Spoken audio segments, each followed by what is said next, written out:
नमस्कार मंडळी. आकाश हा प्रचंड चिडलेला असतो आणि तो म्हणत असतो की रिपोर्ट्स काय सांगतात, डॉक्टर काय सांगतात यावर माझा अजिबात विश्वास नाहीये. भूमी जिवंत आहे म्हणजे भूमी जिवंत आहेच आणि जोपर्यंत आकाशचा श्वास चालू आहे तोपर्यंत भूमीचा श्वास सुद्धा या जगात चालू आहे. तर आता रागिनी नाटक करायला सुरुवात करते आणि म्हणत असते की आकाश, अरे तू बरा झालायस ना, या पलीकडे मला दुसरं कुठलंच सुख नकोय.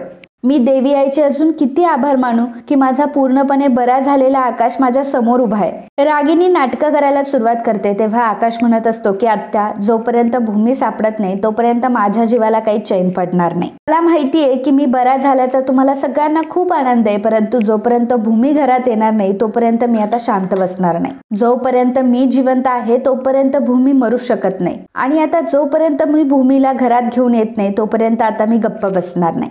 आकाश आहे त्या अवस्थेत आता भूमीला शोधण्यासाठी बाहेर पडणार असतो तेव्हा रागिनी म्हणत असते की अरे आकाश, तू आता बाहेर पडू नकोस, तुझी अवस्था नीट नाहीये. मात्र आकाश कोणाचंच ऐकायला तयार नसतो. रागिनी म्हणत असते की आकाश, तू आता तुझ्या आत्याचं पण नाही ऐकणारस का? अरे बाळा, तू आता कुठेतरी बरा झालाय, तू उगाच स्वतःला त्रास करून घेऊ नकोस. आकाश म्हणत असतो की नाही आत्या, यावेळी मी तुझं देखील काही ऐकणार नाही. जोपर्यंत भूमी माझ्या डोळ्यासमोर नसेल तोपर्यंत मला चैन पडणार नाही. सगळेजण आकाशला थांबवत असतात परंतु आकाश मात्र कोणाचंच ऐकत नसतो. पहिल्यांदाच त्याने रागिनीला नकार देऊन आता तो भूमीला शोधायला निघालेला असतो. आकाश म्हणतो की मला आठवतंय की त्या लोकांनी भूमीला बोटीवर बांधून ठेवलं होतं आणि भूमीला ते मारणार होते. आता जोपर्यंत ती लोक कोण आहे हे मला कळत नाही ना, तोपर्यंत आता मी स्वस्थ बसणार नाही. रागिनी मात्र पूर्णपणे हादरलेली असते. आकाश कोणाचं ऐकत नसतो. आकाश आता निघून चाललेला असतो तेव्हा माधवराव आकाशचा हात पकडतात. माधवराव आकाशला म्हणत असतात की खरं तर भूमी जिवंत आहे असं मलाही वाटत होतं, परंतु या सगळ्यांच्या बोलण्याने माझी ती इच्छा आता लोपली होती. पण आता तुम्ही जे काही बोलताय ना त्यामुळे भूमी जिवंत आहे अशी आशा आता मला परत वाटायला लागलीये आणि तुमच्या बोलण्यामुळे मला खात्री पटलीये की तुम्ही माझ्या भूमीला परत घेऊन याल.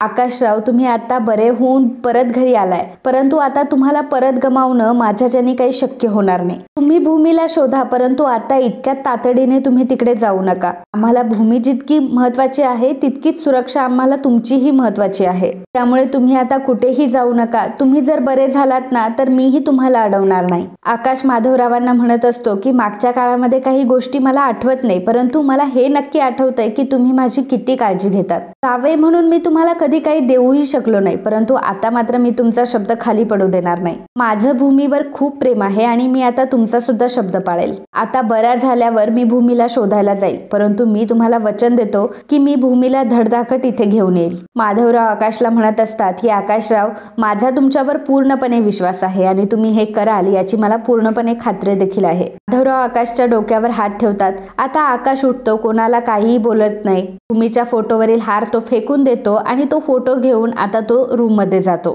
रागिनी मात्र विचार करत असते की हा वेडा बरा तर झालाय, परंतु बरा झाल्यानंतर त्याला त्याची आत्तू दिसतच नाहीये. सगळीकडे त्याला फक्त त्याची भूमीच दिसते. इकडे आकाश हा रूम मध्ये आलेला असतो आणि रूम मध्ये आल्यावर भूमीचा फोटो तो आता टेबलवर ठेवतो. भूमीच्या सगळ्या गोडसर आठवणी आता त्याला आठवत असतात. कशा प्रकारे आपण वेडा असताना सुद्धा भूमीने आपल्याला किती छान सांभाळलं. तिने नेहमी माझा आत्मविश्वास वाढवण्याचा प्रयत्न केला. चार चौघांमध्ये मला मान सन्मान दिला. आकाश म्हणत असतो की भूमी, आज मी बरा झालोय. खरं तर हेच तुझं स्वप्न होतं की तुला मला बरं झालेलं बघायचं होतं, परंतु आज तू मला बघायलाही नाहीयेस. मला जेव्हा गरज होती तेव्हा तू पूर्णपणे माझी साथ दिली आणि आता सुद्धा मी तुला सगळी सुख आयुष्यातली देणार आहे. तुझा इतक्या दिवसांचा त्रास मी आता भरून काढणार आहे. आणि कुठे आहेस तू? आकाश शिवाय भूमी आणि भूमी शिवाय आकाश दोघंही एकमेकांशिवाय अपूर्ण आहेत. आता तू लवकरात लवकर माझ्या आयुष्यात परत ये, कारण भूमी आता मी तुझ्याशिवाय नाही जगू शकत. तू माझ्या आयुष्यात आलीस आणि माझ्या आयुष्याचं सोनं झालं. आता चांगल्या काळात सुद्धा मला तुझ्यासोबतच राहायचंय. रघु काकांनी आता भानुशाली वकिलांना हॉस्पिटलमध्ये बोलावलेलं असतं. रघु काका रडायला लागतात तर भानुशाली वकील म्हणत असतात की रघु काका, तुम्ही रडू नका, भूमी मॅडमला काहीच होणार नाही. डॉक्टर आता भूमीवर उपचार करत असतात. उपचार संपल्यावर आता ते बाहेर भानुशाली वकिलांना भेटायला येतात. डॉक्टर आता भानुशाली वकिलांना सांगू लागतात की हे बघा 3 दिवस त्या अशाच पडून होत्या. त्यामुळे त्यांना भरपूर जखमाही झाल्यात आणि जबरदस्त धक्का त्यांच्या मेंदूला बसलाय आणि त्यामुळे त्या कोमात गेल्याय. परंतु कोमात गेलेला पेशंट हा बऱ्याच सुद्धा होऊ शकतो, त्यामुळे तुम्ही काळजी करू नका. रघु काका मात्र हादरलेले असतात. तेव्हा भानुशाली वकील रघु काकांना समजावून सांगत असतात की तुम्ही धीर सोडू नका, आपल्या भूमी मॅडम लवकरात लवकर बऱ्या होतील. रघु काका वकिलांचे आभार मानत असतात आणि म्हणत असतात की माझ्या एका फोनवर तुम्ही इथपर्यंत आलात, तुमचे खरंच खूप आभार आहे. वकील म्हणत असतात की अहो मी भूमी मॅडमचा मित्र आहे आणि मैत्रिणीसाठी मी एवढं सगळं तर करू शकतो. डॉक्टर आता तिथून निघून गेलेले असतात तर भानुशाली वकील आणि रघु काका आता भूमी जवळ येतात. वकील म्हणत असतात की खरं तर त्यांच्या सोबत काय होतंय आणि काय घडतंय हेच मला कळत नव्हतं आणि आज मला सगळ्या गोष्टी समजल्या. हा बोटीचा अपघात नसून हा घातपात होता आणि या गोष्टीच्या मागे त्यांच्याच घरच्यांचा हात असू शकतो. रघु काका म्हणतात की म्हणूनच ह्या जिवंत आहे हे देखील मी त्यांच्या घरच्यांना कळवलं नाही. तर वकील म्हणतात की तुम्ही हे चांगलं केलं. आता जोपर्यंत त्या शुद्धीवर येत नाही तोपर्यंत आपण त्यांच्या घरच्यांना काहीच कळवायचं नाही. रघु काका म्हणतात की परंतु त्यांचे वडील माधवराव हे खूप चांगले माणूस आहे. भानुशाली वकील म्हणतात की हो, परंतु जर आपण त्यांना कळवलं तर त्यांच्या घरचे अलर्ट होतील. रघु काका विचार करत असतात की भूमी मॅडम तर सापडलाय, परंतु आकाश बाबांचं काय, ते तर सुखरूप असतील ना. वकील म्हणतात की हो काळजी करू नका, देव तारी त्याला कोण मारी, फक्त एकदा भूमी मॅडमला शुद्धीवर येऊ दे, मग पुढे काय करायचं ते आपण ठरवूयात. इकडे आजी ही आकाशला भरवत असते, परंतु आकाश म्हणत असतो की नाही आजी, मी नाही खाऊ शकत. जर भूमी इथे नाहीये तर माझ्या घशाखाली घास तरी कसा जाईल. माझी भूमी कुठे असेल, तिने अजून काही खाल्लंही नसेल आणि तिने काही खाल्लेलं नसताना मी कसा काही खाऊ. आजी म्हणते की आता तू जर उपाशी राहिला तर ते भूमीला आवडेल का.